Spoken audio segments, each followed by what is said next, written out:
Berita melaporkan keputusan rayuan kes Syed Saddiq ini akan dikeluarkan oleh panel hakim tengah hari nanti.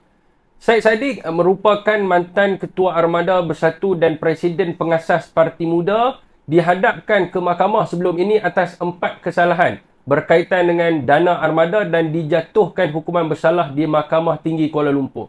Saudara, apa-apa pun saya mengharapkan agar keputusan rayuan ini menyebelahi Syed Saddiq, kerana penantian 7 tahun ini bukan perkara yang mudah untuk seorang wanita. Saya tidak mahu anak-anak Bella Astilah ini membesar tanpa seorang bapa di sisi. Saya yakin rakyat Malaysia yang mengikuti kisah percintaan Saddiq dan Bella juga mengharapkan perkara yang sama. Semua orang mengharapkan Saddiq dan Bella akan keluar dari mahkamah hari ini dengan senyuman yang terukir di wajah. Tidak ada sesiapa yang inginkan pengakhiran semua drama cinta ini dengan kisah yang sedih dan menyayat hati. Apakah pandangan rakyat Malaysia? Adakah hampa inginkan pengakhiran ini Syed Saddiq dibebaskan dan bersatu dengan Bella ataupun sebaliknya?